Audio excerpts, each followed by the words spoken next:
Herkese merhaba arkadaşlar. Yeni bir inceleme videosuyla birlikteyiz. Bu videomuzda birlikte farklı tiplerde, yapılarda ve özelliklerde olan el fenerlerini inceleyeceğiz. El fenerleri bazen kampta, bazen avda, bazen elektrik kesilmesi durumunda yine araçlarımızda işimize yarıyor ve hayatımızı kendi çapında kolaylaştırıyor. Bunu belirtmek lazım. Fenerlerin ortak özelliği hepsinin LED olması, hepsinin Temu'dan gelmesi, ürünleri bize sağladığı için bir kez daha Temu'ya teşekkür ederek başlamak istiyorum ve unutmadan bu bilgileri başta vereyim arkadaşlar. Şu an gördüğünüz ürünlere sahip olmak isterseniz hemen videonun açıklamalar kısmında bulunan ve sabitlenmiş yorumlarda bulunan bağlantıları kullanarak ürünlere erişebilirsiniz. Yine aynı şekilde ilk kez Temu uygulamasını kullanan arkadaşlar için indirim kodumu paylaştım. Bu kodu kullanarak da yine ürünlere indirimli bir şekilde sahip olabilirsiniz. Şimdi ilk fenerimizden son fenerimize doğru incelemeye başlıyoruz. İlk fenerimi inceleyerek hızlıca başlıyorum arkadaşlar. Çok fonksiyonlu solar lamba olarak geçiyor. Kutumuz bu şekilde. Yine burada özellikleri belirtilmiş arkadaşlar. Kutuyu bir kenara aldıktan sonra asıl fenerle incelememize başlıyoruz. Bu kısımlarda iki tane sünger parçası var. Bu sünger parçası sayesinde yolda gelirken yanlışlıkla açılmasının önüne geçilmiş oluyor arkadaşlar. Gördüğünüz gibi süngerlerimizi alarak kutumuzu, daha doğrusu cihazımızı kullanıma hazır hale getiriyoruz. El fenerini hızlıca inceleyecek olursak bu kısmımızda bir LED panelimiz var. Panelin alt kısmında farklı bir LED grubu var arkadaşlar. Bunlardan bahsedeceğim. Yine burada büyük bir ledimiz var ve bu tarafta da yine bir ışığımız, bir ledimiz daha var arkadaşlar. Arka tarafında ise bir güneş paneli var. Buradan Type-C üzerinden şarj edebilirsiniz. Yine içerisindeki bataryadan da güç alarak kullanabilirsiniz. İcabında bir power bank gibi bundan faydalanabiliyoruz arkadaşlar. Buradaki panel üzerine ışık vurduğunda cihazımız şarja geçiyor. Şurada yanıp sönen küçük kırmızı ışıktan şarj işleminin gerçekleşip gerçekleşmediğini de görebiliyorsunuz. Dediğim gibi yine Type-C arayüzü üzerinden bu el fenerimizi şarj edebiliyoruz. Hemen öncelikle bu kısımdaki ışıkla başlamak istiyorum arkadaşlar. Gördüğünüz gibi ışığımız yanıyor. Burada iki tane farklı modumuz var. İkinci modu aldığımızda %50 parlaklıkta yandığını söyleyebilirim. Yine karanlıkta da bunu test edeceğiz. Buradaki butona basarak ise ön kısımdaki aydınlatmayı devreye alıyorsunuz arkadaşlar. Buradaki butona bastığınızda ise bu kısımdaki panel ledlerimiz devreye giriyor ve çalışmaya başlıyor. Yine buradaki butona basarak ışık şiddetini %50 oranında düşürebilirsiniz. Butona bir kez daha bastığınızda flash yapmaya başlıyor arkadaşlar. Yine butona bir kez daha bastığınızda ise dikkat çekmek için kırmızı ve mavi renkte buradaki ledlerimiz yanıp sönmeye başlıyor. Bu sayede acil durumlarda bir reflektör gibi bunu kullanabilirsiniz arkadaşlar. El fenerimiz bu şekilde. Yine videonun açıklamalar kısmında bu fenere ait satın alma bağlantılarını bulabilirsiniz. Hemen şarj işlemini de göstermek istiyorum arkadaşlar. Dediğim gibi güneş enerjisi üzerinden bu el fenerini şarj edebilirsiniz ya da bu fenerin incelemesini bu noktada sonlandırıyorum. Diğer ürünlere de bakacağız. Ardından fenerlerimizi karanlıkta test edeceğiz. Birlikte karanlıktaki performanslarını da yakından görmeye çalışacağız. İkinci sırada ise bir kafa lambası var arkadaşlar. Hemen onu kutudan çıkararak başlıyorum. Şarj işlemi için bir tane şarj kablosu geliyor. Yine kafanıza takabilmeniz için bir aparatımız var ve lambanın kendisi de burada arkadaşlar. Hemen hızlıca lambayı kutusundan çıkararak incelemeye başlamak istiyorum. İki elinizle kullanmanız gerektiğinde sizin yardımınıza erişecek bir cihaz arkadaşlar. Burada arka kısmını görüyorsunuz. Ön kısmı bu şekilde. Buraya kadar standart bir cihaz. Cihazımızın farklı olarak şurada bir fonksiyonu var arkadaşlar. Öncelikle bunu göstermek istiyorum. Gördüğünüz gibi buradan açıp kapama işlemini gerçekleştiriyoruz. Üstünde toplam 4 tane ışığı var. Bu ışıklar sayesinde arkadaşlar içerisindeki pilin şarj bilgisine erişebiliyoruz. Bu şekilde çalıştırdığımızda cihaz çalışıyor. Bakın şurada wireless işareti gibi işaret olan bir butonumuz daha var. Bu butona bastığımızda ise arkadaşlar kafanızdayken bu şekilde ellerinizle buralarda buton aramadan cihazı çalıştırıp tekrar kapatabiliyorsunuz. Şöyle gösteriyorum. Bakın şurada sensörlerimiz var. Bu sensörler yardımıyla el hareketlerinizle cihazı açıp kapatabiliyorsunuz. Bu da özellikle avcıların olabilir, kampçıların olabilir, yine işine yarayacak bir fonksiyon. Hızlıca cihazı açıp kapatmanızı sağlıyor. Dediğim gibi özellikle av işleminde olabilir. Elinizde bir tüfek olabilir veya buna benzer bir şey bulunabilir arkadaşlar. Veya ışığı hızlıca kapatmanız gerektiğinde buralarda buton aramak yerine bu şekildeki hareketleri kullanarak lambamızın açıp kapanmasını sağlıyoruz arkadaşlar. Buradaki butona bastığımızda ise tekrardan kapanıyor. Yine bunu arkadaşlar şurada bulunan yuvalarına yerleştirerek kafanıza takılmaya hazır hale de getirebilirsiniz. Gördüğünüz gibi bandajları olması gereken yere yerleştirdim. Artık bunu kafamıza takarak kullanabiliriz. Bu arada hemen burada bulunan giriş üzerinden şarj işlemini gerçekleştirebiliyoruz. Cihaz fiyat performans ürünü olarak kıyaslayabileceğimiz bir ürün olduğu için Type-C arayüzüne sahip değil arkadaşlar. Bir alt modeli kullanıyor. Buradan şarj işlemine başladığımızda yine cihaz üzerinde bulunan ışıklar, daha önce pil seviyesini gösteren ışıklar şarj işleminin ne seviyede olduğunu da bize bildiriyor arkadaşlar. Bu sayede hem kullanırken kalan pil gücümüzü hem de şarj işleminin tamamlanması için gerekli olan süreyi yaklaşık olarak burada takip edebiliyoruz. Böylece bu fenerimizi de inceledik. Sırada ise Type-C arayüzüne sahip zoom yapabilen bir fenerim var arkadaşlar. Uzun menzilli olduğu yazıyor. Öncelikle kutu içeriğinden bu şekilde aldığınızda 2 adet el feneri çıkıyor. Hemen kutuyu açacağım arkadaşlar. Şöyle hızlıca sizlere göstermek istiyorum. Yani bunu aldığınızda bu şekilde içerisinde bir değil 2 adet el feneri var. Hemen el fenerlerinden bir tanesini açalım ve incelemeye başlayalım. Zaten birbirinin aynısı arkadaşlar. Her iki kutuda da aynı fenerden bulunuyor. Kutu içeriğinden bu şekilde fenerimiz çıkıyor. Yine şarj edebilmeniz için bir de şarj kablosu geliyor. Gelin ürüne yakından bakarak devam edelim.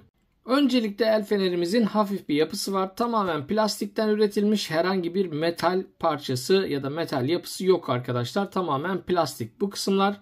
Burada açma butonumuz var. Bu butona basarak cihazı çalıştırıyoruz arkadaşlar. Yine bu kısımda ise cihazın pil bilgisini görebilirsiniz. Şu anda bataryası %92 seviyesindeymiş. Ön kısımda gördüğünüz gibi zoom'u var arkadaşlar. Bu şekilde uzatarak zoom yapabilir ya da görmek istediğiniz alanındaki ışığı büyütebilirsiniz. Bu şekilde kullanıyorsunuz. İsterseniz bu ürünün pil ve diğer devre bileşenlerine bakalım. Burada ise Type-C girişimizi görüyorsunuz. Bu giriş üzerinden cihazımızı şarj edebiliyoruz. Cihazın iç kısmını açarak sizlerle incelemek istiyorum. Sökmesi kolay bir cihaz gibi gözüküyor. O yüzden bu el fenerini açacağız. Pil bilgisiyle ilgili olarak herhangi bir dokümana rastlayamadım. Bu sayede içerisindeki pile de bakmış olacağız. Cihazı şarj etmek istediğinizde buradaki Type-C üzerinden şarj işlemine başlıyorsunuz arkadaşlar. Şarja taktığınızda ise daha önce pil bilgisini bize sunan ekran cihazın şarj durumunu da yine aynı şekilde böyle yanıp sönerek bizlere gösteriyor arkadaşlar. Buradan şarj işlemini başlatabiliyorsunuz ve bu sayede şarj işleminin tamamlanmasına ne kadar süre kaldığı ya da içerisindeki pilin ne kadar bizi götürebileceği ile ilgili bilgiye bu ekranla ulaşabiliyorsunuz. Daha doğrusu bu cihazda en sevdiğim özellik buradaki LCD ekran diyebilirim. Gelin cihazın içerisine yakından bakalım. El fenerinin kompakt bir yapıya sahip olduğunu söyleyebilirim. Şarj modülü yine aynı şekilde buradaki LCD'yi kontrol eden devre hepsi bir arada arkadaşlar. Şuradaki küçük entegre üzerinden bu işlem gerçekleştiriliyor. Yine içerisinde 800 mAh'lik bir batarya var. İsterseniz 18650 ile aynı ebatlarda, zaten 18650 dediğimiz pillerden buraya daha güçlü bir pil koyarak el fenerinin kapasitesini artırabilirsiniz ve bu sayede daha uzun süre kullanabilirsiniz. Şimdi el fenerimizi toparlayacağız. ve ardından bir sonraki fenerimizde incelemeye devam edeceğiz. Sıradaki led ışığımız ise biraz daha uzun arkadaşlar. USB'den şarj edebiliyoruz ve içerisinde lityum bataryası varmış. Yine üzerinde 8 saat civarında çalışabildiğini gösteren bir de bilgi bulunuyor arkadaşlar. Hemen kutu içeriğini buraya çıkaralım ve aydınlatmamızı, led ışığımızı yakından incelemeye başlayalım. Kutu içeriğini masanın üzerine aldım. Burada fenerimizi görüyoruz. Bir tane şarj kablomuz var. Şu şekilde göstereyim arkadaşlar. Yine fenerin arka kısmında metal yüzeylere yapıştırmanızı sağlayan 2 adet mıknatıs var. Yine metal olmayan yerlere yapıştırmak isterseniz de buradaki bu metal yapıştırıcıları kullanarak arkadaşlar duvara ya da yapıştırmak istediğiniz yere sabitleyebiliyorsunuz. Bu şekilde kutuyla birlikte geliyor. Yine bu tarafta şarj işlemi için kullanabileceğimiz girişimiz bulunuyor. Yine askı aparatı olarak kullanabileceğiniz bir bölümü de mevcut. Kendi üzerinde bir çivi ya da bir dal parçasına takarak kullanabiliyorsunuz arkadaşlar. Çalıştırmak için burada bir butonumuz var. Bu butona basarak cihazı çalıştırabiliyoruz. Işık olmadığında gayet güzel sonuçlar veriyor arkadaşlar. Yine butona bir kez daha bastığınızda %50 ışık şiddetine düşüyor. Yine reflektör olarak kullanmak istediğinizde de butona bir kez daha basarak bunun sürekli yanıp sönmesini sağlıyorsunuz arkadaşlar. Fenerimiz bu şekilde. Şimdi sizinle birlikte incelemek istediğim son iki ürünüme geçiyorum. Yine bu ürünü almak isteyen arkadaşlar için indirim kodumuz yine videonun açıklamalar kısmında ve sabitlenmiş yorumlarda gerekli bağlantıları bulabilirsiniz. Sırada 2 adet ultraviyole el feneri var arkadaşlar. Ultraviyole el fenerlerini board boyasını sertleştirmek için kullanabilirsiniz. Sahte para tespiti için kullanabilirsiniz. Ya da örnek veriyorum akrepleri tespit etmek için kullanabilirsiniz. İlk fenerim bu şekilde, herhangi bir zoom özelliği yok arkadaşlar. Şöyle gösteriyorum, bu kısmında ultraviyole ışık yayan bir ledimiz var. Yine arka tarafında ise bir açma kapama butonu ve Type-C üzerinden şarj edebileceğiniz bir şarj girişi var. Yine düşmesini engellemek içinse bir iple beraber geliyor. Bu şekilde gösterebilirim. İkinci fenerime geçmek istiyorum arkadaşlar. Hemen onu da paylaşalım. Bu şekilde geliyor. Ürünün içerisinden batarya çıkmıyor arkadaşlar. Bu ultraviyole fenerimizin ise zoom özelliği var. Bu şekilde zoom yaparak kullanabiliyorsunuz. Hemen içerisine bir batarya yerleştirelim. Pilimiz burada arkadaşlar. Dediğim gibi pilsiz olarak size geliyor. 14500 pilimizi koyuyoruz. Kapağımızı kapatacağız arkadaşlar. Ve arkasındaki butona basarak çalıştırıyoruz. Şu an oldukça parlak ve güçlü bir ışık yayıyor. Yine dediğim gibi buradaki zoom fonksiyonunu kullanarak da fenerimizi kullanabiliyoruz arkadaşlar. Şöyle ışığın az olduğu noktada mor ışığımızı ve etkisini sizlere göstermek istiyorum. Hatta 200 TL üzerindeki gizli kodlara da birlikte bakalım.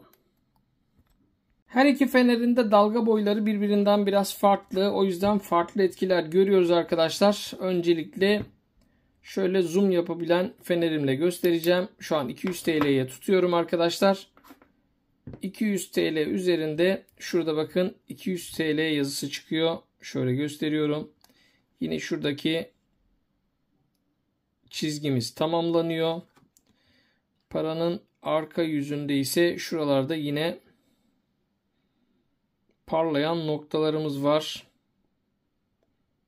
Bunlar paranın sahte olup olmadığını ya da ATM'ye koyduğunuzda kaç lira olduğunu algılayan gizli şifreler. Hemen 50 TL'ye de bakalım arkadaşlar. Bakın şurada 50 TL yazısı gözüküyor. Arka tarafına bakayım. Diğer fenerimle bakacağım arkadaşlar. Ultraviyole fenerimin ise dalga boyu biraz daha farklı arkadaşlar. Bununla para üzerindeki gizli işaretler daha iyi bir şekilde gözükebiliyor. Örneğin 50 TL'yi bu şekilde görebiliyoruz arkadaşlar. Ya da 200 TL'ye tuttuğumda buradaki 200 TL yazısının daha iyi parladığı gözüküyor. Böylece bir inceleme videomuzu daha birlikte tamamlamış olduk arkadaşlar. Bu ürünlere erişmek isteyenler için gerekli bilgiler dediğim gibi açıklamalar kısmında mevcut. Ürünleri bize sağladığı için Temu'ya teşekkür ediyorum.